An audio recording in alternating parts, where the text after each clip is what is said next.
భాగవతంలో దశమస్కంధంలో కృష్ణ భగవానుడు నందుడిని అడుగుతాడు, నాన్నగారు అసలు మనం ఎందుకు చెయ్యాలండి యజ్ఞం అంటాడు. అంటే నందుడు చెప్తాడు, మఖము చేయ వజ్రి మది సంతసించును, వజ్రి సంతసింప వానకురియు, వానకురిసి గసవు వసుమతిపై పెరగు, గసము మేసి ధేను గణము బ్రతుకు అంటాడు. మనం ఇంద్రుణ్ణి ఉద్దేశించి యజ్ఞం చేస్తే ఇంద్రుడు సంతోషించి వర్షం కురిపిస్తాడు. వర్షం కురిస్తే గడ్డి పెరుగుతుంది, గడ్డి పెరిగితే పశువులు తింటాయి, పశువులు తింటే పాలిస్తాయి, పాలిస్తే మనకి పాడి ఐశ్వర్యం పెరుగుతుంది, ఐశ్వర్యం పెరిగితే మళ్ళీ యజ్ఞం చేస్తాం, మళ్ళీ యజ్ఞం చేస్తే మళ్ళీ సకాలంలో వర్షం పడుతుంది, మళ్ళీ వర్షం పడితే మళ్ళీ గడ్డి పెరుగుతుంది, మళ్ళీ గడ్డి పెరిగితే మళ్ళీ పశువులు సమృద్ధిగా తింటాయి, మళ్ళీ పాడి పెరుగుతుంది. అది ధర్మచక్రం అంటారు. ఏవం ప్రవర్తితం చక్రం అంటాడు గీతాచార్యుడు. ఈ చక్రం తిరుగుతూ ఉండాలి. ఈ చక్రం తిరిగేటప్పుడు చక్రానికి ప్రధానము యజ్ఞమే, అగ్ని ఆరాధనమే. అందులో సమస్త భూతములు పుట్టి పెరిగి సంతోషంగా ఉండాలి అంటే అగ్నిముఖంగా యజ్ఞం జరగాలి. యజ్ఞం జరగాలి అంటే హవిస్సు పట్టుకొచ్చి అగ్నిలో వెయ్యాలి. అగ్నిలో హవిస్సు వేస్తే ఆ హవిస్సు తిని దేవతలు సంతోషిస్తారు. దేవతలు సంతోషిస్తే వర్షం పడుతుంది. వర్షం పడితే సకాలంలో పడాలి. పడిన వర్షానికి అందరూ పాడి పంట పొందుతారు. దాని వలన అందరికీ ఐశ్వర్యం కలుగుతుంది. అందులోంచి ప్రాణులు పుడతాయి. ఆ యజ్ఞం జరగాలంటే యజ్ఞాత్ కర్మ సముద్భవ, కర్మ జరగాలి. కర్మ జరగాలంటే అమంత్రకంగా ఏ మంత్రం లేకుండా అగ్నిహోత్రంలో వేయకూడదు, దానికి మంత్రం ఉండాలి.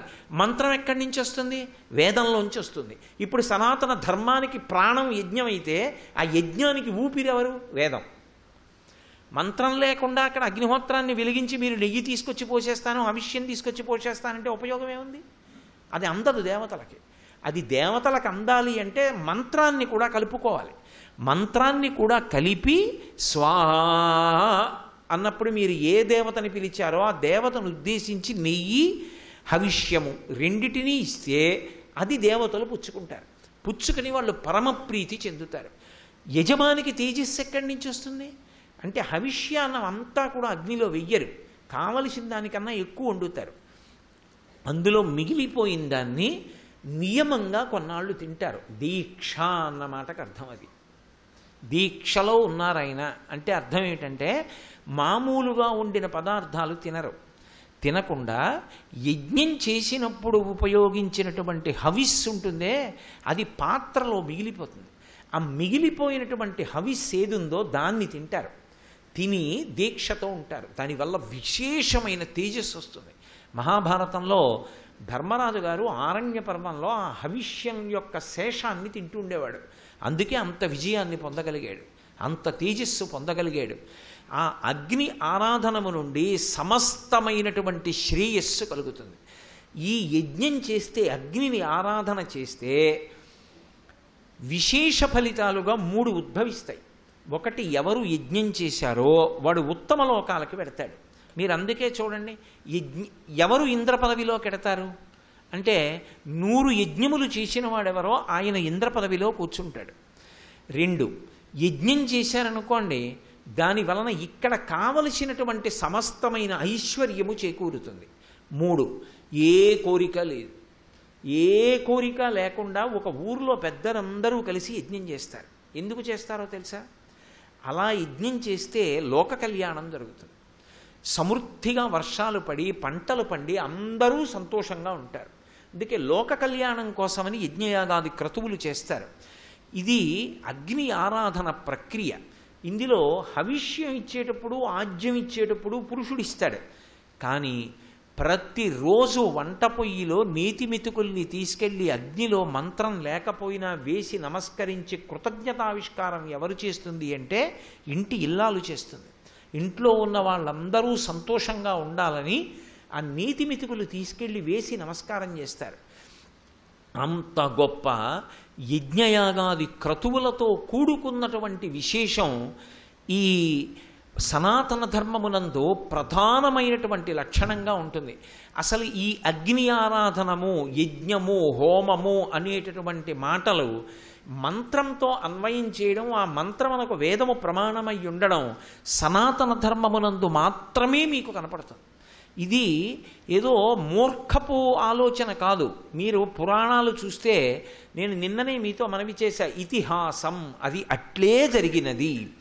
ఎంతంత పెద్ద పెద్ద పాపములు కూడా దేని వలన పోగొట్టుకుంటారు అంటే అగ్నిని ఆరాధన చేసి పోగొట్టుకుంటారు. దశరథ మహారాజు గారికి సంతానం కలగలేదు. సంతానం కలగకపోవడానికి, ఆయన కోరిక తీరక ఆయన దుఃఖపడ్డానికి ఆయన చేసుకున్న పాపం ప్రతిబంధకంగా వచ్చింది. ఆ ప్రతిబంధకమైనటువంటి పాపం పోవాలి అంటే అశ్వమేధయాగం చేశాడు.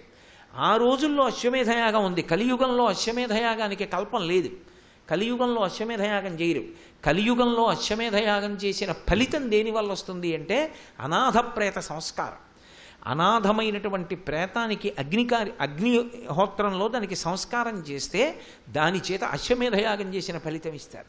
కలియుగంలో అది ప్రత్యామ్నాయం తప్ప కల్పం లేదు అశ్వమేధానికి. అలా అశ్వమేధయాగం చేసి పాపం పోగొట్టుకున్నాడు.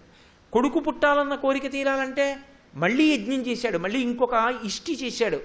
అందుకే నేనిప్పుడు నీ కొరకు ప్రత్యేకమైనటువంటి ఇష్టిని చేస్తున్నాను. ఈ అథర్వశిరసి ప్రోక్తై మంత్రై సిద్ధాం విధానత ఇష్టింతేహం కరిష్యామి పుత్రీయాం పుత్రకారణాత్ అంటాడు ఋష్యశృంగుడు. నీకు సంతానం కలగాలనేటటువంటి కోరిక తీరడం కోసమని చెప్పి ఇప్పుడు నేను చేస్తున్నటువంటి ఇష్టి ఏది ఉన్నదో ఆ ఇష్టి యందు అథర్వ శిరసి మంత్రములను అనుసంధానము చేసి మనం హవిష్యాన్ని ఆజ్యాన్ని అగ్నిహోత్రంలో దేవతలకు సమర్పిస్తే దాని చేత ప్రీతి పొందినటువంటి పరాత్పరుడు నీకు పాయసాన్నాన్ని కటాక్షించి దాని చేత నీకు వీర్య సమృద్ధిని కల్పించి పుత్ర సంతానము కలిగేటట్టుగా అనుగ్రహిస్తాడని పుత్రకామేష్టి చేయించాడు. తత్కారణము చేత రామలక్ష్మణ భరత చతుర్థులు దశరథ మహారాజు గారికి ఆవిర్భవించారా లేదా? ఎన్ని యజ్ఞాలు ఎన్ని యాగాలో మీకు స్పష్టంగా కనపడతాయి. నేను మీకు ఒక ఉదాహరణ చెప్తాను.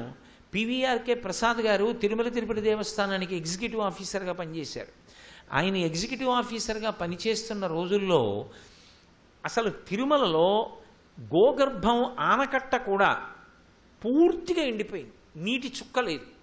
చాలా దారుణమైన పరిస్థితి ఏర్పడింది. నీరు లేకపోతే ఏమవుతుందంటే ప్రాణులు బ్రతకడం కాదు, ధర్మం పోతుంది. ధర్మం దేనివల్ల పోతుంది అంటే నీరు లేకపోతే పోతుంది. ఇప్పుడు సంధ్యావందనం చేయాలి, స్నానం చేయాలా? స్నానం దేని బట్టి చేయాలి? నీళ్లు పెట్టి చెయ్యాలి. నీళ్లు లేవు, స్నానం ఎలా చేస్తాడు? ఆచమనం చేయాలి. ఏం చేస్తాడు? నీళ్లు ఉండాలా? నీళ్లు లేకుండా ఆచమనం ఎక్కడి నుంచి చేస్తాడు? నీరు లేకపోతే ధర్మం ఉండదు. ఆ నీరు ఉండాలి అంటే యజ్ఞం చెయ్యాలి. ఆ యజ్ఞం చెయ్యాలి కాబట్టి తిరుమలలో నీరంతా లేకుండా పోయింది కాబట్టి ఆయన వరుణయాగం చేయించారు, వరుణ జపాలు చేయించారు. ఇంత చేయించి స్వామి పుష్కరిణి దగ్గర కూర్చుని ఎందరో పండితులు ఆ రోజుల్లో వరుణ జపం చేశారు. ఇంత వరుణ జపం చేసిన తర్వాత స్వామివారి ఉత్సవమూర్తుల్ని ఆ స్వామి పుష్కరిణి దగ్గరికి తీసుకెళ్లారు. ఎండ ఎంత మండిపోతోందంటే ఆదివరాహమూర్తి గుడి దగ్గర నుంచి గొడుగు పట్టి ఆనందనిలయ విమానం దగ్గరికి తీసుకొస్తున్నారు. ఎంత దూరం అది? పెద్ద దూరం కాదు. ఆదివరాహస్వామి గుడి దగ్గర నుంచి అలా లక్ష్మీ హైగ్రీవ స్వామి సన్నిధానం మించి ముందుకొచ్చి రాజద్వారంలోంచి లోపలికి వెళ్ళిపోవాలి మూర్తులు. వాటికి గొడుగు పట్టి తీసుకొస్తున్నారు. చాలామంది వెనక నుంచి పివిఆర్కే ప్రసాద్ గారిని వెటకారం ఆడారు. ఈవో గారు మంత్రాలని నమ్ముకుని వరుణయాగం చేయించాడు, వాన నీళ్లు రాలేదు, కళ్ళంబట నీళ్లు వచ్చాయి, డబ్బులన్నీ పోయి అని. విచిత్రం ఏమిటంటే అక్కడ యజ్ఞం పూర్తయింది, ఉత్సవమూర్తుల్ని గొడుగు పట్టి తీసుకొస్తున్నారు. వర్షం పడకూడదు వాటి మీద, పైన ఎండ మండిపోతోంది. ఆదివరాహస్వామి గుడి దగ్గర నుంచి ఆనందనిలయం రాజద్వారం దగ్గరికి వచ్చే లోపల ఎక్కడి నుంచి వచ్చాయో తెలీదు, కారు మబ్బులు వచ్చి కమ్మేసి ఉత్సవమూర్తుల్ని పట్టుకుని గుడిలోకి వెళ్ళే లోపల పడినటువంటి వర్షానికి మూర్తులు తడిసిపోతాయని అర్చకులు పరుగులో లోపలికి తీసుకెళ్లారు. మరునాడు శుక్రవారం పొద్దున్న స్వామివారికి అభిషేకం జరుగుతుంటే ఈవో గారి హోదాలో పివిఆర్కే ప్రసాద్ గారు లోపలికి వెళ్ళారు. వెళ్ళేటప్పటికి చీఫ్ ఇంజనీర్ పరిగెత్తుకొచ్చి ఆయన చెవిలో గుణిగాడు, గోగర్భం డ్యామ్ నిండిపోయింది, గేట్లు ఎత్తకపోతే ప్రమాదం అని. వెంటనే ఆయన వెంకటేశ్వర స్వామి వారిని ప్రార్థన చేశారు, ఇంకా చాలు వర్షం ఈశ్వరా, ఇంకా కురవద్దని. ఒక యజ్ఞం ఎంత ఫలితాన్ని ఇస్తుంది అనడానికి ఏదో శాస్త్రం నమ్ముకున్నవాడు వేదం చదువుకున్నవాడు చెప్పాడు అంటే అది ఆయన ధర్మం కాబట్టి చెప్పాడు అంటారు. ఒక ఐఏఎస్ చదువుకున్న వ్యక్తి తిరుమల తిరుపతి దేవస్థానానికి ఎగ్జిక్యూటివ్ ఆఫీసర్గా ఉన్నప్పుడు వర్షాలు పడాలి అని చేసినటువంటి యజ్ఞం ఎంత సత్ఫలితాన్ని ఇచ్చిందో ఆయన పుస్తకం రాసి పుస్తకానికి పేరేమని పెట్టుకున్నారంటే నాహంకర్త హరిహికర్త, నేను కాదు కర్తని హరికర్త అని పేరు పెట్టుకున్న ఆ పుస్తకం ఆయన ఆ రోజుల్లో రచన చేసి లోకానికి అందించారు. యజ్ఞము యొక్క ఫలితం ఎంత గొప్పగా ఉంటుందో, యజ్ఞయాగాది క్రతువులు ఎంత జరుగుతాయో సనాతన ధర్మము అంత బలపడుతుంది. హవిస్సులు ఇస్తూ ఉంటే వాళ్ళు అంత పరమప్రీతి చెందుతారు. శాంతికంతటికి ఆలవాలం ఏది అంటే ఆ మంత్రంతో అగ్నిహోత్రంలోకి హవ్యాన్ని ఇవ్వడం. ఏ మంత్రము ఉపయోగించకుండా గంట కొట్టుకుంటూ దేవాలయం చుట్టూ తిరుగుతూ కొన్ని స్థానాల్లో పాయసాన్నం లాంటిది కానీ నేతి అన్నం లాంటిది కానీ కొంచెం చిన్న చిన్న కెరడలుగా పెట్టుకుంటూ వెళ్ళిపోతారు. దాన్ని బలిహరణం అంటారు. బలిహరణము అన్న మాటకు అర్థం ఏంటంటే బలిభుక్కులు ఉంటాయి. దేవాలయంలోకి కొన్ని ప్రాణులు వస్తాయి. ఓ కాయకి వస్తుంది, ఓ పక్షి వస్తుంది, చీకటి పడిపోయిన తర్వాత ఓ పిల్లి వస్తుంది. పరమేశ్వరుని సృష్టిలో అన్నీ ఆయన బిడ్డలే. ఆ బ్రహ్మకీట జనని ఆ ప్రాణులవి తింటాయి, అక్కడ పెట్టిన అన్నం తింటాయి. అది అమంత్రకంగా పెడతారు, మంత్రంతో పెట్టారు, బలిహరణము అంటారు. సమంత్రకంగా అగ్నిహోత్రంలో వేస్తే హోమం చేశారంటారు. ఈ యజ్ఞము అనబడేటటువంటి క్రతు ఉన్నదే అది సనాతన ధర్మమునకు జీవగర్ర. అది ఆ అగ్ని ఆరాధనము అంటే సనాతన ధర్మమునందు ఉన్నాడు అనడానికి ప్రధానమైనటువంటి విశేషం. ఇదే సనాతన ధర్మంలో అత్యంత ప్రధానమైనది, మౌలికమైనది. అసలు మేము సనాతన ధర్మంలో ఉన్నాము అనేటటువంటి ప్రతివారు తెలుసుకుని తీరవలసినటువంటిది, సనాతన ధర్మమునకు మాత్రమే చెందినటువంటిది ఒక ప్రధాన సిద్ధాంతం ఉన్నది. అది అసలు జీవం, వెన్నుపం సనాతన ధర్మానికి. మనం సనాతన ధర్మంలో ఉన్నాము అని దేని చేత సంతోషించాలి, ఏమిటి దీని విశిష్టత అంటే ఆ సిద్ధాంతం చేత తెలుస్తుంది. సనాతన ధర్మమునకు ప్రాణమేది అంటే పునర్జన్మ సిద్ధాంతము. పునర్జన్మ అనేటటువంటిది అంగీకరిస్తే సనాతన ధర్మంలో ఉన్నాడు అని గుర్తు. పునర్జన్మ అంటే ఈ శరీరము పడిపోతుంది, వికారములు ఈ శరీరానికి ఉంటాయి, ఇది శాశ్వతము కాదు. నిత్యమా జీవితము నీటిపై బుగ్గ, ఇది ఎంతకాలం ఉంటుంది ఎవ్వరికీ తెలియదు. శరీరం పడిపోతుంది, కానీ ఈ జీవుడు లోపల నుంచి ఉద్గమిస్తాడు, పైకి వెళ్ళిపోతాడు. వెళ్ళిపోయి 3 తరాల పాటు పితృలోకంలో ఉంటాడు. అందుకే పితృ పితామహ ప్రపితామహానాం. తద్దినం పెట్టేటప్పుడు 3 తలుచుకుని పెడతారు, తండ్రి తాత ముత్తాత. 3 తరాల వరకు అయిపోయిన తర్వాత వాళ్ళు మళ్ళీ పునర్జన్మలోకి వస్తారు. వాళ్ళు చేసిన పాపపుణ్యములు దేని చేత తెలుస్తాయి అంటే ఒకటి బాగా గుర్తుపెట్టుకోండి, మనుష్య జన్మలో పునర్జన్మ దేని మీద ఆధారపడుతుందో తెలుసా? మనుష్య జన్మలో పునర్జన్మ భగవంతుని చేతిలో లేదు. మీరు ఇది బాగా జ్ఞాపకం పెట్టుకోవాలి. మనుష్యుడు మళ్ళీ ఏదై పుట్టాలి, ఈశ్వరుడి యొక్క జోక్యం ఉండదు అందులో. నేను నీకు ఈ జన్మిస్తానని ఆయన శాసనము చెయ్యడు. నేను మళ్ళీ ఏదిగా పుట్టాలి నా చేతుల్లోనే ఉంటుంది. నేను ఏం చేస్తాను అన్నదాన్ని బట్టి నేను ఏది అవుతాను అన్నది తెలుస్తుంది. దానికి ప్రధానమైనటువంటి లక్షణం ఎక్కడుంటుందంటే పునర్జన్మ సిద్ధాంతంలో సరే తిరియక్కులు ఉంటాయి, కుక్కలు పిల్లులు పందులు ఇలాంటివి కర్మ అనుభవించడానికి ఈశ్వరానుగ్రహం చేత అవి అలా పుడుతుంటాయి. మనుష్యుడి దగ్గరికి వచ్చేటప్పటికీ సర్వోత్కృష్టమైన ప్రాణి. ఎందుచేతనో తెలుసా? బ్రతికుండగా మనసు దేని మీద బాగా నిలబెట్టాడో అదే ఆఖరి ఊపిరిలో స్మరణగా వస్తుంది. మనసు కదులుతుంది, సంకల్ప వికల్ప సంఘాతం, ఎప్పుడు ఏదో ఆలోచన వస్తూ ఉంటుంది. ఆలోచనలు వచ్చేటటువంటి మనస్సు యొక్క కదలికలన్నీ దేని మీద ఆధారపడతాయంటే ఊపిరి మీద ఆధారపడతాయి. అందుకే చూడండి, మనసు ఉద్వేగంగా ఉందనుకోండి, చాలా కోపంగా ఉందనుకోండి, ఊపిరి చాలా వేగంగా తీస్తాడు. తన కోపమే తన శత్రువు, తన శాంతమే తనకు రక్షదయ చుట్టంబౌ అంటారు.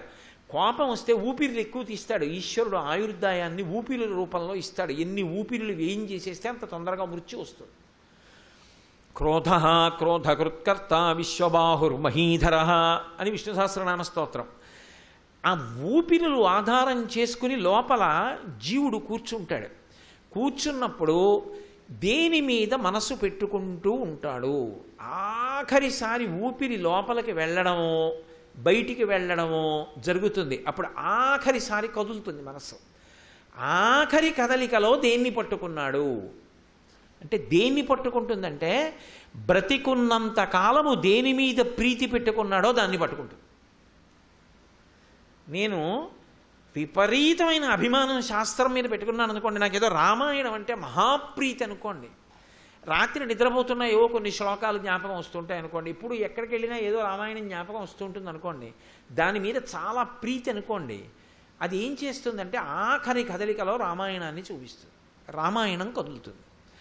నాకు నేను సంపాదించి దాచిపెట్టిన డబ్బు మీద ఉందనుకోండి, అయ్యో ఇంత డబ్బు పెట్టాను, ఫలానా చోట పెట్టాను, వీళ్ళు ఏం చేసేస్తారో, ఎంత కష్టపడి సంపాదించాను అని కదిలిందనుకోండి, డబ్బుని ఆఖరిసారి ఊహ చేసి వెళ్ళిపోతుంది.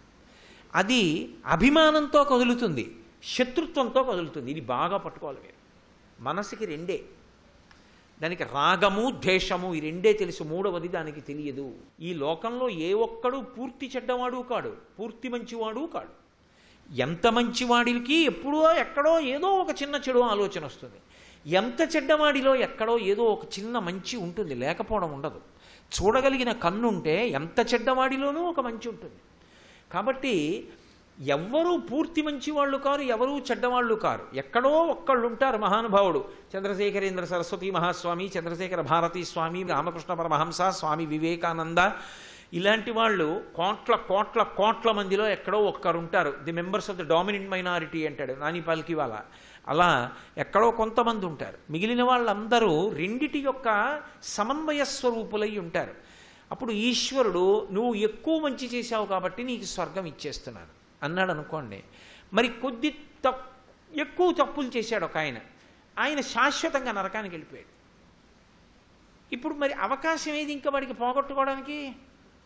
లోకంలో మీరు చూడండి, ఓ మాట ఉంటుంది, అయ్యా ఇంకొక అవకాశం ఇవ్వండి, ఈసారి దిద్దుకుంటా నీ చేసిన తప్పులు అంటారు. ఏదో ఓ తప్పు చేశారనుకోండి, మీరు భీష్మించకూడదు. ఇప్పుడు నిన్నను ఇక్కడ ఏదో సభలో ఏర్పాటు చేశారు, ఆ బయట కూర్చున్న వాళ్ళందరికీ కూడా కనపడే ఏర్పాటు చేశారు. కానీ దురదృష్టవశాత్తు అది ఫలించలేదుట. ఫలించకపోతే నేను వెళ్ళిపోతుంటే కారులో నాకు వినపడుతోంది, అయ్యా మమ్మల్ని మరోలా అనుకోకండి, రేపు తప్పకుండా మీకు కనపడుతుంది, మాకు ఒక్క అవకాశం ఇవ్వండి, ఇవాళ పొరపాటు జరిగిందని అడిగారు. మేము నమ్మం, మేము ఒప్పుకోం అంటే ఇంకొక అవకాశం ఇవ్వాలి. వాళ్ళు కోరినప్పుడు ఒక అవకాశం ఇవ్వాలి కదా. మరి ఈశ్వరుడు నేను ఇవ్వను, నువ్వు తప్పు చేశావు, ఇక నువ్వు నరకంలో పడి ఉండడమే అన్నాడు అనుకోండి. అప్పుడు ఈశ్వరుడు ఎవరవుతాడు? క్రూరుడవుతాడు. పైగా ఇందులో ఎవరు ఎక్కువ మంచి చేశాడు, ఎవరు తక్కువ చెడ్డ చేశాడు, ఎవరు ఎక్కువ చెడు చేశాడు, ఎవరు తక్కువ చెడు చేశాడు అన్నదానికి ఏది ప్రమాణం? ఎలా నిర్ణయించడం? పునర్జన్మ సిద్ధాంతం దేన్ని ప్రతిపాదిస్తుందంటే ఈశ్వరుడు కారుణ్యమూర్తి, ఈశ్వరుడు పరమ దయాశాలి. అందుకే సనాతన ధర్మానికి పునర్జన్మ సిద్ధాంతం ప్రాణం. ఈ జన్మలో నేను భయంకరమైన తప్పులు చేశాననుకోండి, పునర్జన్మ యందు ఈశ్వరుడు ఆ తప్పులు నా చేతనే అనుభవింపచేస్తాడు. జీవుడు వాడే, గుర్తుపెట్టుకోండి. ఈ శరీరం ఎందుకో తెలుసా? ఇది పాపము పుణ్యము అనుభవించడానికి ఒక ఉపకరణం. వేదాంతంలో ఇది ఎందుకు వస్తుందంటే, నేను గత జన్మలలో ఎన్నో పాపాలు చేశాను, ఈ శరీరం వచ్చి శరీరానికి కొన్ని ఇబ్బందులు వస్తాయి. దీనికో మోకాళ్ళ నొప్పి వచ్చింది అనుకోండి, ఈ శరీరంతో నేను అనుభవించాలా? ఈ కళ్ళజోడు తీసేస్తే కనపడదు అనుకోండి, ఈ కళ్ళజోడు తీసేస్తే కనపడకపోతే నేను ఇబ్బంది పడాలా? దీనికో జ్వరం వచ్చింది అనుకోండి, నేను బాధపడాలా? దీనికి ఆకలేసి అన్నం దొరకలేదు అనుకోండి, బాధపడాలా? ఏమంటే మీకు కూడా అన్నం దొరకకుండా ఎప్పుడన్నా ఉన్నారా? అలా ఉపమానం వేశారే అంటారేమో. నిజంగా అలా జరిగిన రోజులు ఉన్నాయి. నేను ఒకప్పుడు ఉపన్యాసం చెప్పి టైం అయిపోతోంది ట్రైన్కి అని చెప్పి ఫలహారం చిన్న ప్యాకెట్ పట్టుకుని గౌతమి ఎక్స్ప్రెస్కి వెళ్ళిపోయాను. పోయి నన్ను ఎక్కించడానికి వచ్చారు ఏదో ఆ నిర్వాహకులు. అయ్యో ఒకసారి అయ్యా చాలా సంతోషం, మీ అందరూ పాపం పరిగెత్తుకు వచ్చారందామని డోర్ దగ్గరికి వెళ్ళాను. పోనీ అదేం మామూలు కంపార్ట్మెంట్ కాదు, ఏసీ 2 టైర్లో ఉన్నాను నేను. అందులో పెట్టుకుని అక్కడ మంచినీళ్ళ సీసాను పలహారం అక్కడ పెట్టుకొని ఆకలి కడుపు రగిలిపోతోంది. ఎప్పుడో మధ్యాహ్నం తిన్న భోజనం 2 గంటలు ప్రవచనం చేసి ఉన్నాను. అలా వెళ్ళి వాళ్ళకి వీడ్కోలు చెప్పి ఇలా వచ్చి నా సీట్లో కూర్చుని చూసుకున్నాను. లేదు, పలహారం పట్ల మంచినీళ్ళు సీసా ఎవరో పట్టుకుపోయారు. కావాలని పట్టుకెళ్ళారో లేకపోతే పాపం ఎవరైనా ఆకలి ఉండి పోన్లే ఇక్కడ ఎవరూ లేరు ఇంత ఆకలితో ఉన్నానని ఇంకోళ్ళు పట్టుకెళ్ళారని నేను అనుకుంటాను. నేనైతే ఏమని భావన చేశాను అంటే, స్వతంత్రంగా ఎవరి దగ్గర తీసుకుంటాం, మనకి ఎవరి దగ్గర చనువు ఉందో వాళ్ళ దగ్గర తీసుకుంటాం. ఎవరో నాకన్నా ఆకలితో ఉన్నవాడు ఉన్నాడు, నువ్వు 2 గంటలు ఇంకా ఉండగలవు పర్వాలేదురా అని ఈశ్వరుడు అది తీసి ఎవరికో పెట్టాడు. చాలా సంతోషం. నేను ఎలాగో పెట్టను ఆ టైంలో. నాకు తీసుకుని ఈశ్వరుడు ఇంకోటికి ఇచ్చాడుగా, పరమానందం. కానీ నా పరిస్థితి ఆకలి. నాది అప్పర్ బెర్త్. వరంగల్ వరకో కాశీపేట వరకో హాల్ట్ లేదన్నాడు. అది ముందుకుంది భోగి. మీరు చెప్తే నమ్మరు, ఆకలి అందరూ ఇప్పుకు తింటుంటే నా జన్మాంతరంలో నేను అలా ఎప్పుడూ బాధపడలేదు. ఎవరిని అడగని వెళ్ళి అయ్యా నాకేమన్నా కొంచెం పెట్టండి అని. తెల్లవారు లేస్తే ఇంతమంది పళ్ళు పట్టుకొచ్చి ఇస్తే అన్ని 100 పళ్ళు ప్రతిరోజు ఇచ్చేవాడికి ఒక్క పండు దొరకలేదు ఆ రోజు. అలా నిలబడి మంచినీళ్ళు కూడా లేక నిలబడిపోతే ఆ దుప్పట్లు అవి పట్టుకెళ్ళి అతన్ని బతిమాలి, బాబు నాకు నీరసంగా ఉందయా, దిగి పరిగెత్తలేని చీకట్లో, మీకు తెలుస్తుంది కదా ఏదైనా సరే తినేదైతే చాలు. అది బిస్కెట్ తెస్తావో పండు తెస్తావో, మాంసాహారము తప్ప ఏదైనా పట్రా తింటా, నియమం కూడా లేదేమి, ఇవాళ నీ ఇష్టం ఏదో ఒకటి తెచ్చిపెట్టు అంటే పాపం అతను ఆగుతుంటేనే దిగి పరిగెత్తాడు. పరిగెత్తి ఏదో రైలు బయలుదేరుతుంటే మిగిలిన బోగిల్లోంచి ఏదో పరిగెత్తుకొచ్చాడు. వచ్చి అయ్యా ఏమనుకోకండి ఏమీ లేవు, ఎప్పుడో పొద్దున్న చేసిన ఇడ్లీరా 2 ఉండిపోయి ముక్కలు విరిగిపోయే ఆ అమ్మమ్మేమో అంటే అవి తప్ప బతకడం, అందుకని ఇయ్యి అని 2 ఇడ్లీ ఉన్నాయి పట్టుకొచ్చాను, అవి ముద్దలా ఉన్నాయి తింటారా అన్నాడు. తినేస్తాను అని నేను గబగబా అవి తినేసేసి అతను తెచ్చిన మంచినీళ్ళ సీసాలో మంచినీళ్ళు తాగేసి బెర్తెక్కి పడుకుంటే నాకు ఆ రోజున నిజంగా ఆకలి అంటే ఏమిటో, అన్నం అంటే ఏమిటో, వేళ పట్టున తినగలగడం ఎంత అదృష్టమో అర్థమైంది. ఒకనాడు ఎవరికో నేను వాళ్ళు తినబోతున్న అన్నాన్ని తీసి ఉంటాను, ఆ పాపం అనుభవించాలి కదా. ఇది లేకపోతే ఎలా అనుభవించను? ఈశ్వరుడు దాన్ని అనుభవింపజేశాడు. ఇక మళ్ళీ జన్మలో ఎప్పుడైనా ఎవరైనా నేను అలా వెడుతుంటే అన్నం తింటున్న వాళ్ళు గబుక్కుని లేచారనుకోండి, నేను వెంటనే క్షమాపణ చెప్తా, అయ్యా పొరపాటును వచ్చి అలా లేవకండి, కూర్చోండి, తినండి, కడుపు నిండా తినండి అంటాను. ఏ కారణం చేత నేను ఇతరులు తినే పదార్థానికి ప్రతిబంధకం కాకూడదు అన్న మౌలిక సత్యం నేర్చుకున్నాను. ఈ శరీరం లేదు, ఎలా అనుభవిస్తావు? నువ్వు చేసిన పాపపుణ్యాలు ఎలా పోతాయి? గతంలో చేసిన పాపం దుఃఖం రూపంలో పోతుంది, గతంలో చేసిన పుణ్యం సుఖం రూపంలో పోతుంది. పుణ్యం ఉండిపోయింది, దాన్ని సుఖంగా అనుభవించాలి, శరీరం ఇవ్వాలి. పాపం ఉండిపోయింది, దుఃఖంగా అనుభవించాలి, శరీరం ఇవ్వాలి. పాపం లేదు పుణ్యం లేదు, శరీరం ఎందుకు? పాపము పుణ్యము లేకుండా ఎలా బ్రతకడం అంటే చేసినవన్నీ ఈశ్వరుడి యొక్క అనుగ్రహం, ఆయనకి ధారపోసేవి. ఏది చేసినా ఉమామహేశ్వర పరబ్రహ్మార్పణమస్తు అంటే దొంగతనం చేసిన కాదు నా ఉద్దేశం. వేదం ఎలా చెప్పిందో అలా బ్రతికి అవి ఉమామహేశ్వర పరబ్రహ్మార్పణమస్తు. నిషిద్ధకర్మ పాపం కదా. ఆ స్థాయికి వెళ్ళగలిగిన తర్వాత ఇక జన్మ ఉండదు. సర్వం శ్రీ ఉమామహేశ్వర పరబ్రహ్మార్పణమస్తు.